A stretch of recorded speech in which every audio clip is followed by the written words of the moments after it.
What's up, everybody? Welcome into Tom Curran's Patriots Talk podcast. As always, joined by the Senator Phil Perry. This is the aftermath. And this game is chock full of opportunities to salute, to malign, to second guess, to celebrate. We're going to do a little bit of all of it in 30 minutes. They got a hard out in 30 minutes. If we don't say it in 30 minutes, it didn't happen. Phil, what a game to dissect. What do you got? What a game. What a game. We could talk about this one for hours with all the decisions that had to be made in critical moments, fourth down calls, breakdowns, offensively, defensively, special teams. Tom, I look at this and I think the offense let the Patriots down. And I'm going to supersede you with a slant today. Okay. That's my slant. I'm going to ask. Let them down. Sorry. 20-second timeout. Because this was such a compelling game and there's so much to get to, I'm going to put a 90-second shot clock on each take. Okay. John, the Skull Crusher Henry, will come in, make some kind of a noise to say 90. And you get you get some leeway if you're going strong, but that's good. We had a 90-second shot clock. Phil, don't even need it. Take your shot. Don't even need it. Don't even need it.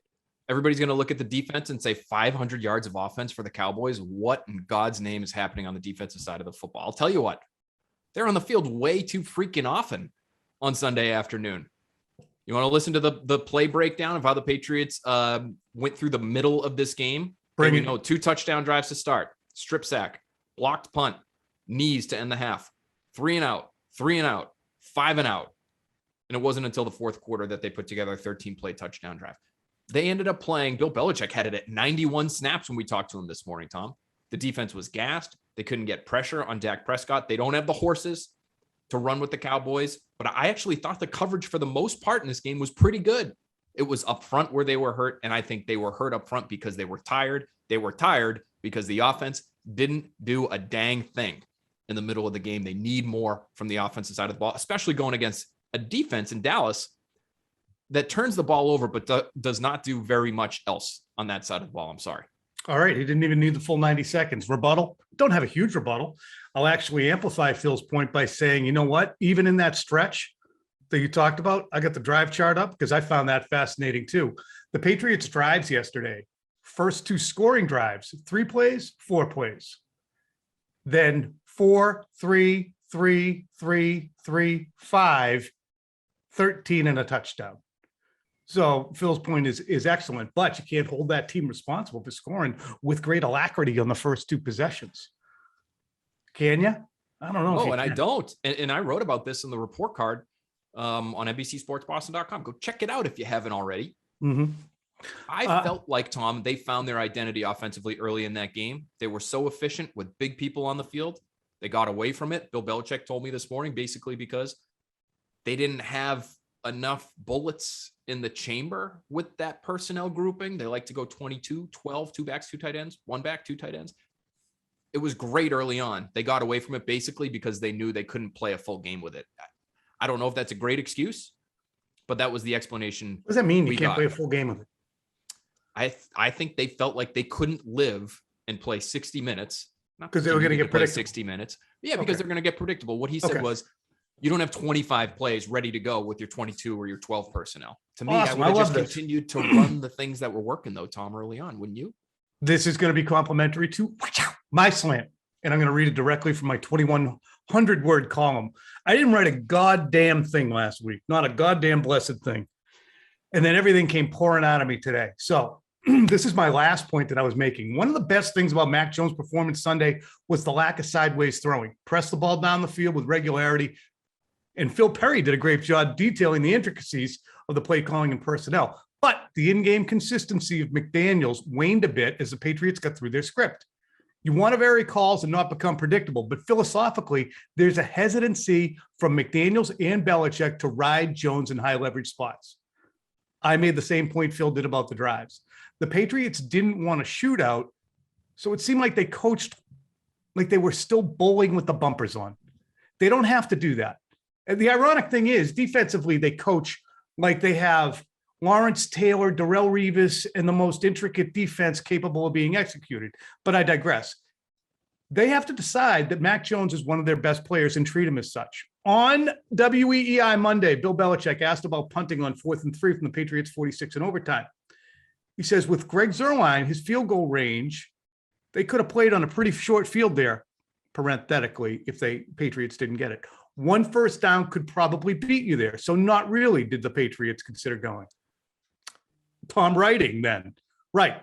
But at that point, the Cowboys had driven into scoring territory on each of their previous 4 possessions. So with the defense gassed and getting shredded, whether Dallas got the ball at the Patriots 46 or at its own 20, as they did, they were going to get into field goal range.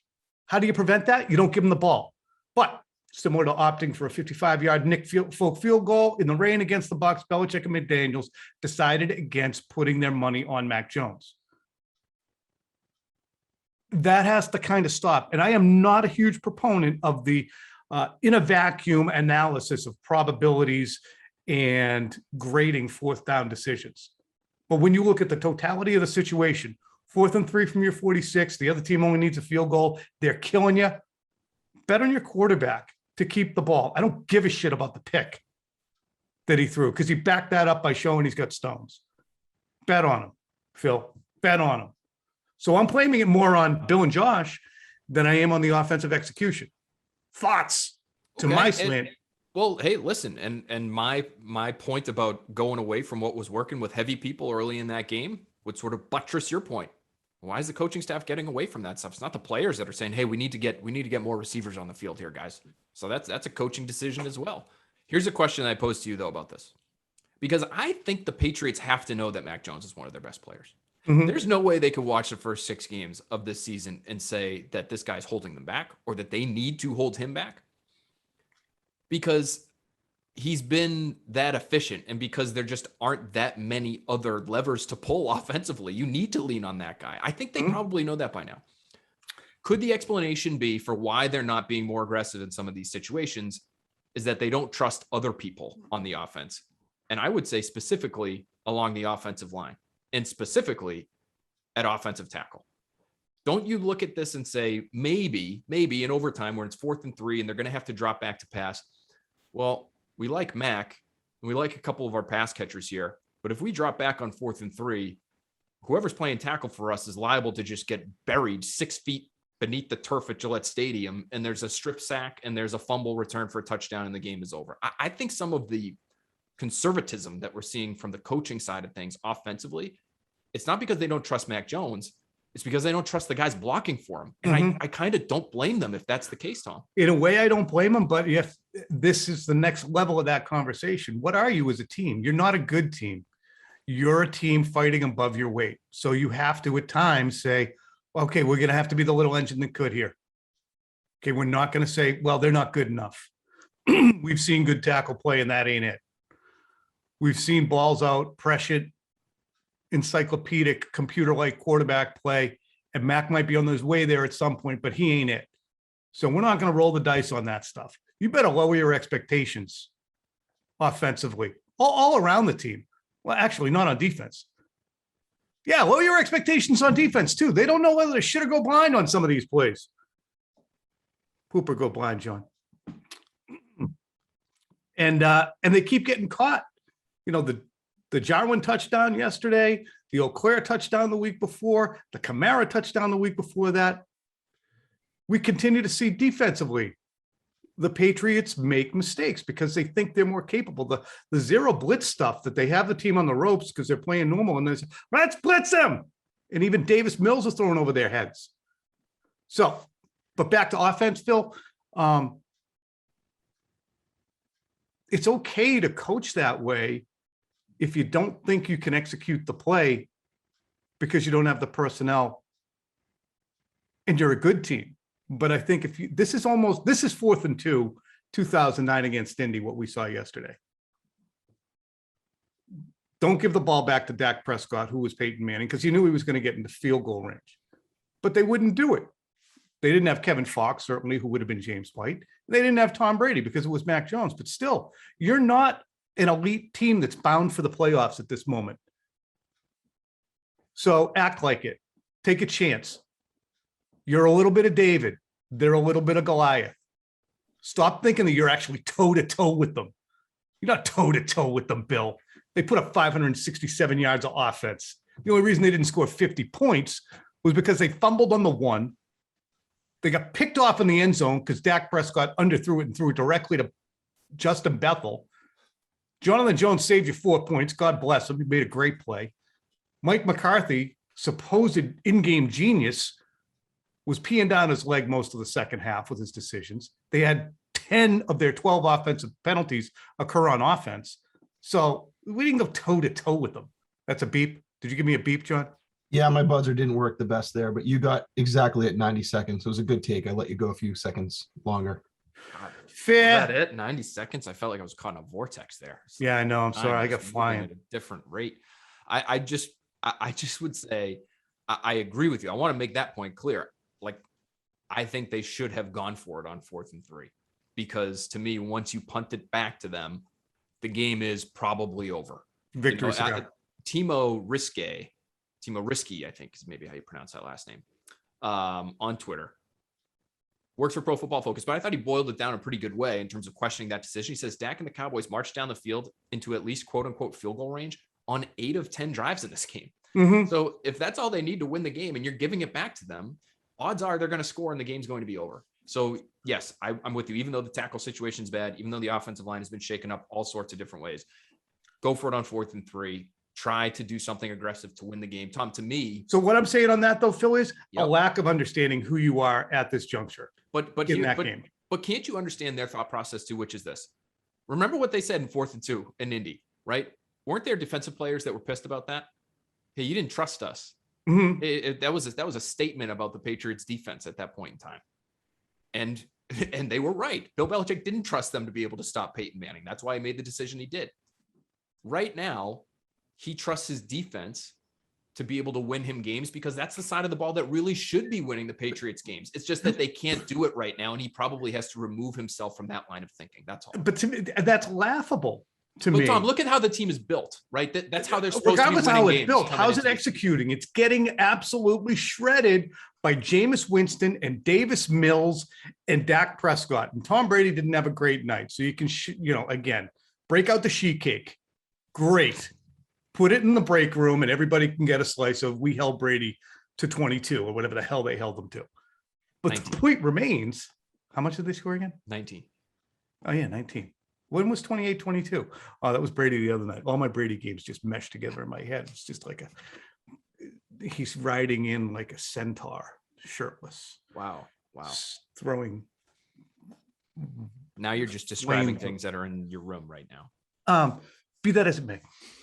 That's not who they are. They're a defense that was shredded personnel-wise, that was gassed yesterday, that is not deep at cornerback. And I do want to get into the Stephon Gilmore conversation because it's really interesting, I think, and multi-layered. But if Bill says, well, we spent all this money on defense, or we got Judon over there, and I know what Van Noy and Hightower and McCourty and Duggar and all those guys are capable of, might as well give it to them. That's whistling past the graveyard as to what you've watched the last 2 weeks. And you got to cut that crap out. With all due respect. No, I listen, maybe they have to start thinking this way. Hey, we just can't expect to shut teams down, especially in critical moments on the defensive side of the ball. We got to lean a little bit more on our offense. The offense hasn't done a whole hell of a lot either. Like that's their problem right now, is they're just not good enough on either side of the ball to win these close games against really talented teams. And I think that's unfortunately what it boils down to. And they're going to have to just start either getting more talented, i.e. get Trent Brown back, get Isaiah Wynn back in the flow and back at practice and back playing like a professional level tackle. The Trent Brown thing cracks me up. Or you got to start, doing some out of the norm sorts of things to be able to win some of these games. You got to run more trick plays. You got to try to be more aggressive on special teams. You got to go beyond your normal bounds because they're not talented enough, Tom. That's sort of the point of the story. An aside here, golf is always on my mind. So when you mentioned Trent Brown and counting on him, that's like me being on the second tee at LeBaron and saying on that occasion that I'm going to hit it on the screws 260 yards directly over the pond and land it in that skinny little fairway. Because I did it once or twice. Just because Trent Brown was good in 2018, and he's never really been good or reliable the rest of his career, the Patriots are going to be relying on him or Isaiah Wynn. But I often hit it in the pond or I peel it off toward the 14th tee. Sure.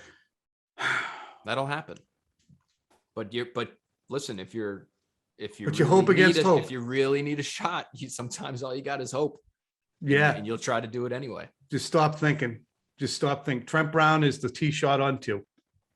Can I move on to the Gilmore conversation now? Because I thought that your observation about Dev and how tired they were was interesting.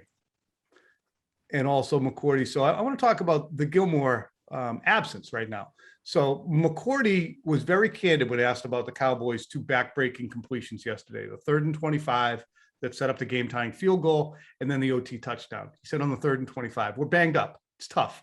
You want more DBs in there, but you could see Jonathan Jones was out, in and out. Phillips went down for a second. Bethel went down for a second. It was just tough. We try to practice that 3rd and 25 play, parenthetically, but it just wasn't executed well enough.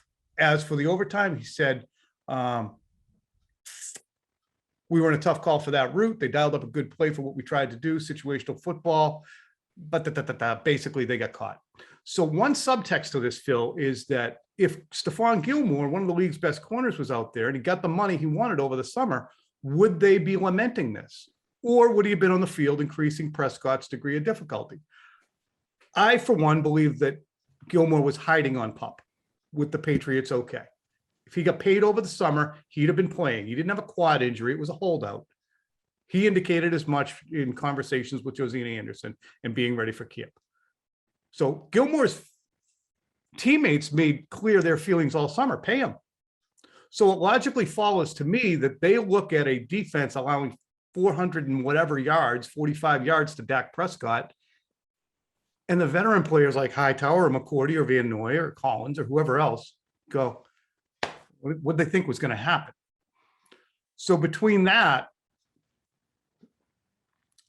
and the fact that they continually are having busts defensively, I can't imagine that they're looking at their sidelines saying sometimes, you're doing us, you're really helping us out here, Bill, Steve, Gerard, Matt, Patricia. It's inevitable, regardless of the fine print on the Gilmore decision, which I would still support the Patriots side of not paying him. If you're a player and you're sweating your balls off out there trying to stop them and you can't catch your breath, you're like, what did we not try and Gilmore for? Right? I would say particularly because when you look at how the team is built, it has to be built with the idea of having Stephon Gilmore on the field in mind. Did they sign Jalen Mills to be a full-time starting corner, number 2 guy to go against? No. Basically, every offense in the league now has 2 good receivers. I wondered what you meant when you said that yesterday. Receivers. I wondered what you meant when you said that. You said with Jalen Mills, Phil was on with us. He said, you can't, this is Jalen Mills as your number 2 corner. I'm like, well, I thought he was going to be. No, they didn't, Tom. Phil's right. They didn't spend their summer thinking Jalen Mills was there too. They thought he was their Jason McCourty. He was Jason McCourty. He was Swiss Army knife guy, right? He's played every position defensively, linebacker, safety, corner, slot corner. And that was his strength. He's jack of all trades. And I think that is his strength. And we've seen him in moments play really well. I think he's pretty good in the slot. He's a physical guy. He understands what offenses are trying to do. It seems like he understands route concepts. And so it's not a bad signing. He's just not signed here to play man-to-man on 3rd and 25 and be running with CeeDee Lamb, who's one of the best young receivers in football. And he could have had a little help on that play.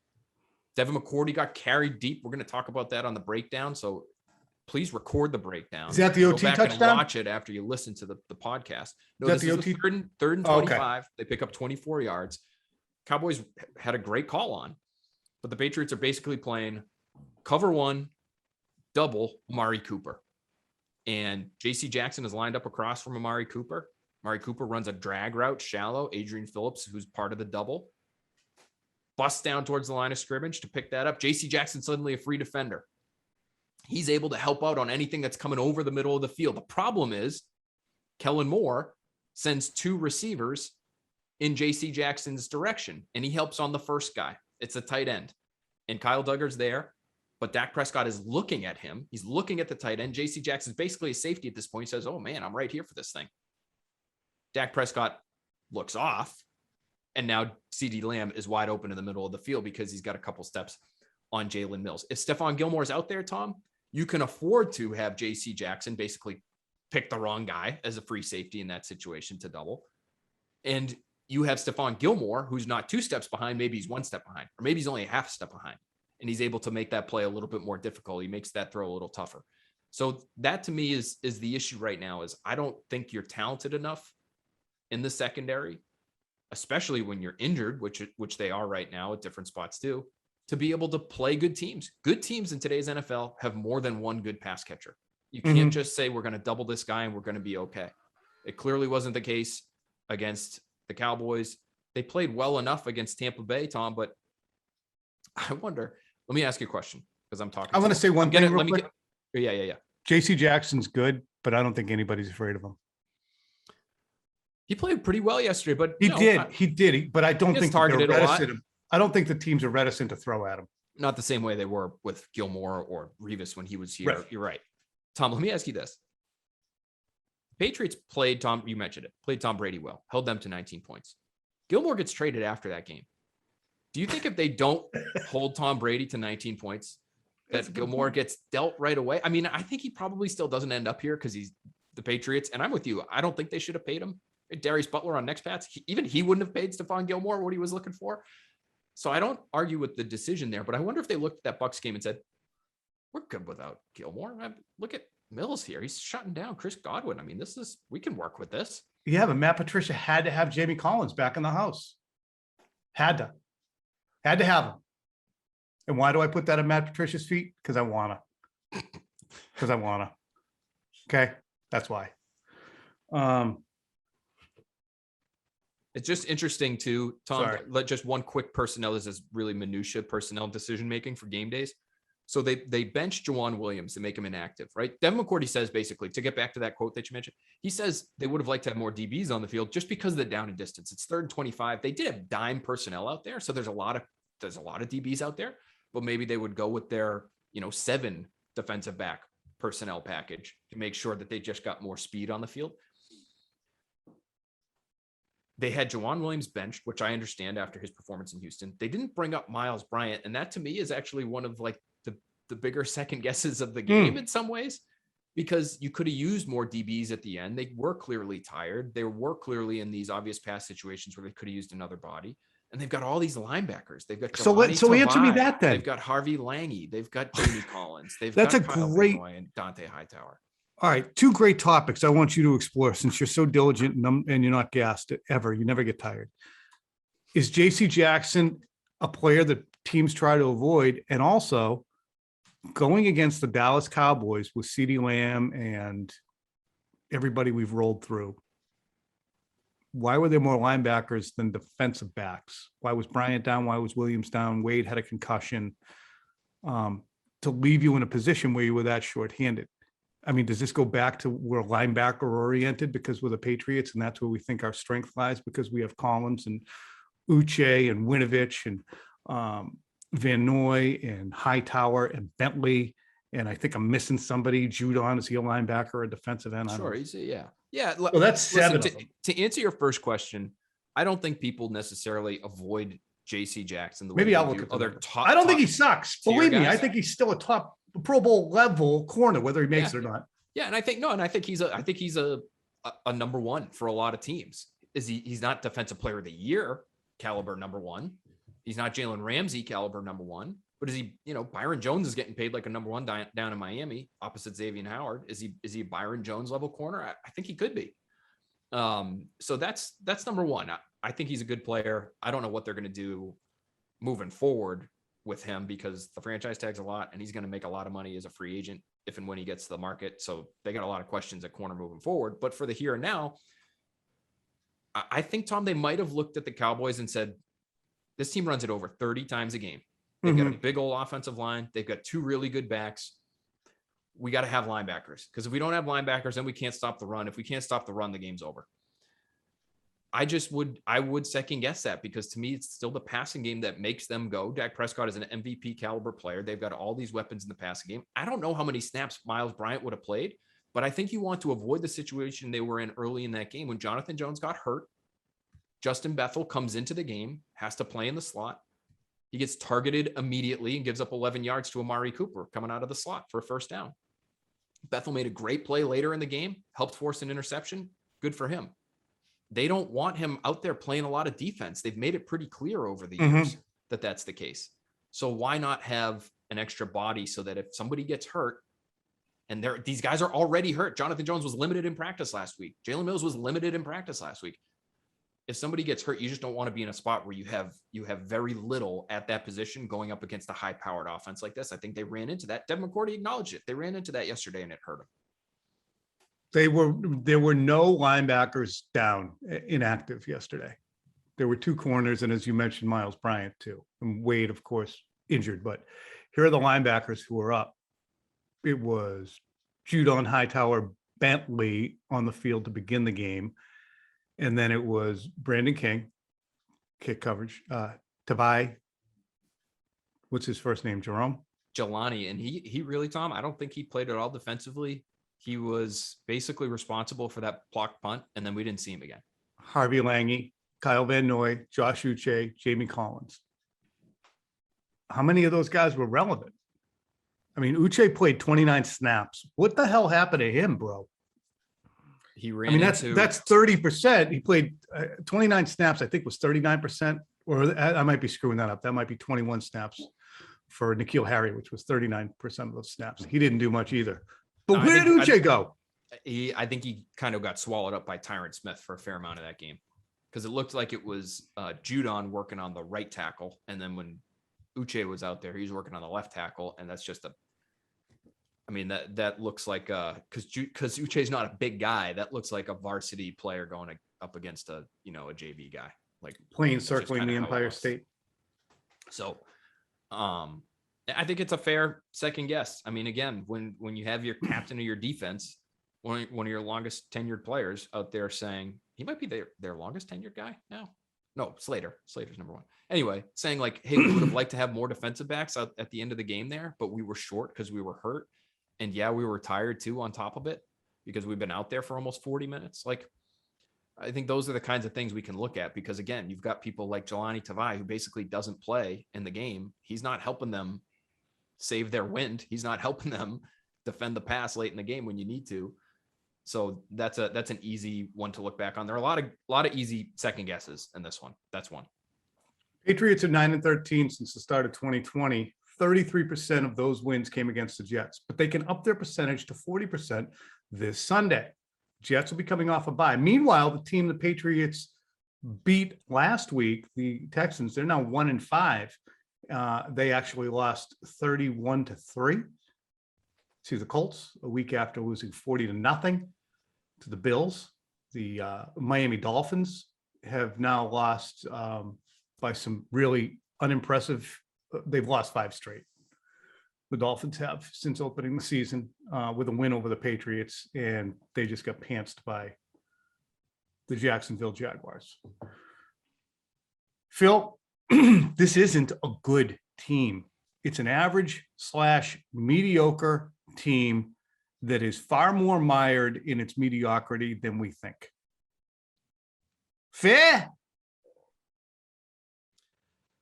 I think it's fair, but I do think they've shown the ability to win games. It's just To play with anyone. Yeah, they can play with anybody. Okay, so but not to win some games. of these. No, They haven't shown the ability to win them. No, they've shown the ability to play them close. Yeah, they can play with anybody. Right. Yeah. So I don't know. I mean, like, are they not talented enough to be able to win, 9 or 10 games this year? I don't know how we could say yes at this point, but it also wouldn't shock me if they ended up with 10. Me neither. It would. But the coaching staff learning curve, I think, is the biggest barrier right now to real success. The coaching staff has to figure out what in God's name they have. And Josh McDaniels and Gerard Mayo both referenced that. We have hit 30. We've hit 30 on the Aftermath pod. But I really think that this is less players, more coaches. Not that they're inept, not that they're bad. They just are too slow to figure it out. And they're outsmarting themselves. I have eyebrows and I have a from Phil. Not sure if I get that. No, Kind of a duck face for you guys listening to. He's kind of giving me a duck face. Maybe I'll consider it duck face. Can I just give you my second guess? Because I touched on this Of course off you the top. I can. want to bring the podcast full circle. We're at third. Okay. We got to get out of here. Got to go. Gotta go. When you go 22 personnel, you go 12 personnel offensively. Again, I'm coming back to the offense because that middle of the game just, I think, did them in entirely. When it's working that well, for you not to be able to continue to go back to it because you feel like you've run out of plays, to me, is another fair second guess that I don't think is being second guessed enough today. How do you not have more in the holster for your 2 tight end packages? You paid those guys. You've had 2 tight end packages in the past where, we've seen it. 2011, I believe Rob Gronkowski and Aaron Hernandez were on the field together for over 70% of the snaps that year. So I get it. You don't want to go from, they hadn't used those packages much at all, Tom. Like they're at like a quarter of their overall plays coming into the Cowboys game. Mm-hmm. So maybe you don't go from 25% to 80% in 1 week. I get that. But I feel like you need more, especially when it's what everybody expected your identity would be coming into the season. And now it's working and it's going well, and you got to get away from it because you don't have enough ready to go. That to me that's a tough look to the point you're getting at, which is, do you know who you are? Because that to me is who they should be. I think they showed that against the Cowboys, but they weren't ready to really lean into it. And I think they lost the game because of it. Follow up to take us to 33 minutes. Conventionally, we think of 2 tight end offense as being a running offense. Really isn't that with the Patriots and the way they've executed it in the past. It's a versatile offense. So does this almost as well get back to trusting Mac Jones, to full circle my point? Look, we're going to be versatile. We're going to be multiple. We're going to be complex as opposed to predictable. And we're going to do it all game long. Sorry. So what's my point? Yeah. Well, it's going to be hard. There's going to be more for him to decide to do. There's going to be more intricacies to running a 2 tight end offense because this is not a normal meat and potatoes 2 tight end offense. It's an intricate 2 tight end offense where the tight end could be in the backfield. He could be split out. He could be in line. He could be doing any number of things. Again, lean on the kid. Right. So we don't want to, I see what you're saying. So maybe they get away from it because they're not willing to lean on him. Yeah. Look, that was a busy 25 plays. No. Let's just get back to running some normal stuff, some dives and shit. Maybe that's part of it, Tom, but to me, he shows great command at the line. I mean, it's like he was pissed yesterday. Aligned. He was pissed yesterday when they called the timeout on him. Yep, he was. I remember. Let me figure it out. He said, slapped his thigh pad. He was not happy at all. And to me, he's the one who's telling these guys where to go and when, and he's got it down better than anybody, is what it looks like to me. So if that is a concern, and it might be, I wouldn't rule it out. It shouldn't be. And it wouldn't surprise me if after what they see with those packages, how versatile they can be. They've got Jonnu Smith going from out wide into the backfield to make a pony set. They've got Hunter Henry as a fullback, and then he aligns into the slot. Now they're 4 wide. They can do all this sort of different stuff. You know what? I have a great illustration. How about when Khalil was out there lined up next to Jonnu Smith, and Jones had to convince him to get the hell away from Jonnu, who was on the bottom half. He was on the bottom of the screen, split out to the left. And then they throw kind of a wide receiver screen out to Jonnu Smith, and he got swallowed up. It was just a horrible play. Was that the one in the red zone where it was like, yeah, that should have been delay a game from what I can tell. Yeah, it hit zeros, but Khalil was running around over there, and he's like, get out of there. I'm trying to run a, whatever they call those, smoke screens or whatever the hell it was. It's like the only guy who knew what he was supposed to be doing was Mac. Criminy. One more reason just to pile on, to trust Mac a little bit more. I had him as 7 for 8 on throws of 10 yards or more down the field. The down the field passing game was a little bit better against the Cowboys. Obviously, the 75-yard touchdown is like a totally blown coverage, and like I have no idea what DeMonte KZ was doing on that play, but much better down the field. And so again, see it, trust it, could continue to go with it. I think there's some promise there offensively, but they didn't want to trust it on Sunday. And again, that's to me the biggest issue of that game yesterday. Awesome work on this pod. Awesome work on your breakdowns, and have an awesome time tonight on The Breakdown with Ted Johnson. Yes, sir. Talk to you tomorrow, buddy. Good work. Sounds good. You too. Bye.